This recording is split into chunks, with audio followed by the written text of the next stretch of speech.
Hi, this is Adam from MakerState, and right now I'm going to walk you through the build for the straw pan flute. This is part of the DIY Musical Instruments Challenge from the Material Engineering series. Here's my prototype of the straw pan flute, and you can see it's made of 5 straws cut to different lengths, mounted onto 2 popsicle sticks with some rubber bands and some tape. Okay? And the way this works is that these straws are cut to different lengths, and when I blow across the top of these straws to play them, they will produce different pitches. And pitch is the word we use to refer to the highness or lowness of a sound. So a violin or a flute would produce a high-pitched sound, while a bass or a tuba would produce a low-pitched sound. And we see the pattern there is that the smaller instruments produce higher pitched sounds and the larger instruments produce lower pitched sounds. And this holds true if we think about people or animals. A mouse, which is very small, makes a high pitched squeak, while an elephant will make a low, thundering trumpet sound, right? And true with humans too. Tall people have lower voices, etc. Okay? So let me play this for you, and it's not incredibly loud, but I'm going to hold it close to the camera so you can hopefully hear the different pitches.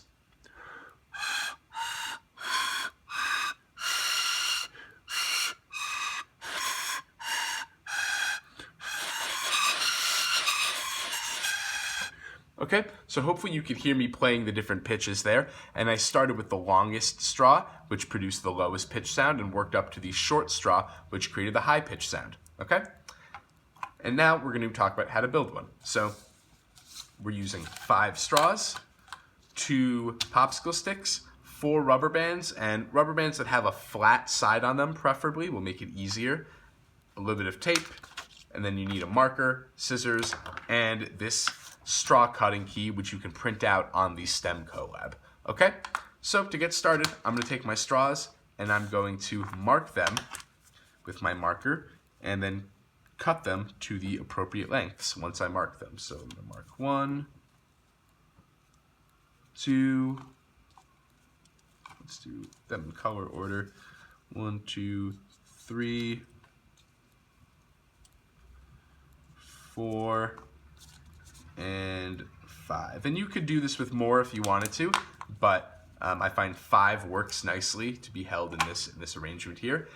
And I've also selected these straw lengths so that when cut, these straws produce pitches that are part of a musical scale. And this musical scale is called the Pentatonic Scale, and you can hear the prefix pent, meaning that this is a 5-note scale. And this is a scale that's really popular in both Eastern and Western musics. And if that's something you're interested in, music theory and different scales, that's something you might want to look up. Or you can look up other scales and try to tune this flute to other notes. And as I talk, I'm going to start cutting these straws along the marks that I've made. 1, 2, 3, this is number 4, whoops. And if I cut them slowly, maybe they won't go flying like that when I cut them. There we go. That's a little better. And now I'm going to discard of my smaller pieces and put those off to the side for now. Whoops, and nudge the camera a little bit. So we can fix that. Okay, good. We're back. Like that. Good. Okay, sorry. Now, I'm going to set these off. I'm going to remove my key. I don't need that anymore. And set that off to the side, and then just keep these in order off to the side over here, and start to prep my popsicle sticks. Okay? So I'm using the jumbo wide popsicle sticks, and I'm using some rubber bands with a flat edge on them. And what I'm going to do is start by just stretching these, kind of vertically along the rubber bands, like so. 2 on each popsicle stick. Sorry, vertically along the popsicle sticks. I misspoke, but you can see what I'm doing here. And I want 2 of these on each popsicle stick. And this can be a little bit tricky. It might take me a second to get here. There we go. There's 1. And once I have that done, I'm going to take some tape, just about 2 inches of tape or so, and wrap it along the side to make sure these rubber bands stay on here, don't fly off. Whoops, and this one I can see is already trying to slide off. There we go, I just corrected it. 1, 2, and I could probably use a little more tape, to be honest, just to be safe.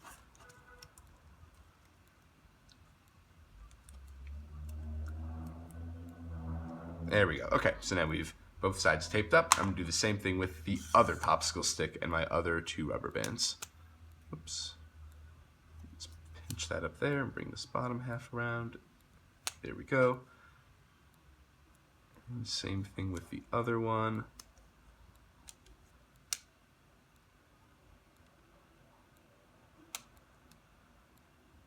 There we go. And then some more tape.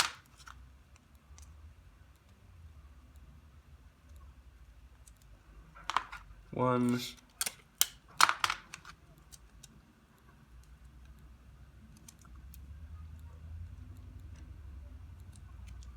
Two. Okay. Rubber bands and popsicle sticks and my straws. And now what we need to do is thread these straws in between these rubber bands such that the rubber bands, there's 2 rubber bands on each popsicle stick, and those bands are going to alternate above, below, and create this, braid-like structure here so that all these straws stay firmly in place, each sandwiched in between 2 rubber bands. And the way I like to do this is start with one of these, and I'm going to pick just 1 rubber band up, and I'm going to do this on each of them and get my first straw in here in between the 2 rubber bands, just like so. And I'm going to move this second one a little bit up because this is the longest straw, and I'm going to need to be about halfway up it to get the shorter straws in there. Okay, so there's my first one. Now I'm going to take my second one, and I'm going to pull up the other rubber band and try to thread this through it on one popsicle stick, and then do the same thing on my other popsicle stick. And this can get a little bit tricky, and maybe with a partner it can be a little bit easier if you have someone to hold your sticks down for you. But it's doable by yourself. And I'm going to do the same thing for my next straw and pull up the rubber band that is now on the bottom of the green one, and I'm just alternating which rubber band I pull up, and then I slide the straw in between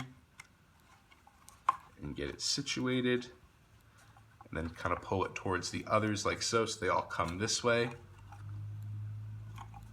And we can, move them around a little bit later, but what's important is we just get them sitting in between the right rubber bands. Now I'm going to do the red one and pull up my bottom rubber band, slide through it, and this gets a little bit harder as we approach the end.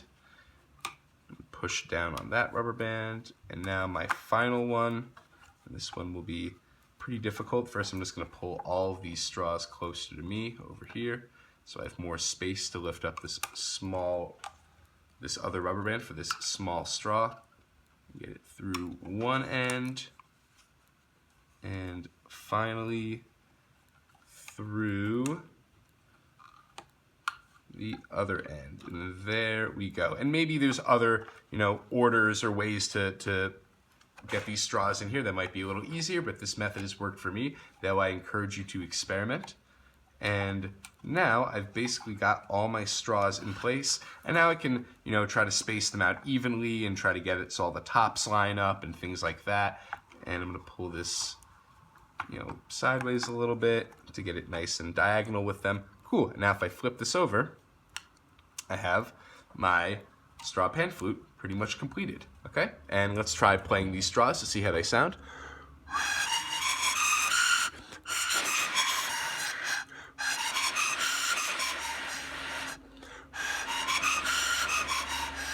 And it's I want to note, when playing this, it actually works best if your lips do not touch the straws at all. So you want to keep your lips a little bit of a distance away from the straw and then blow across the top. When your lip touches the straw, it makes the straw not able to vibrate as much as it would like to. It holds it still in that one place, which makes the sound less loud, I should say. Okay, so here you are. I hope you enjoy building this straw pan flute, and I hope you enjoyed this video and that you come back for the next material engineering video. Thanks for watching, everyone. Bye.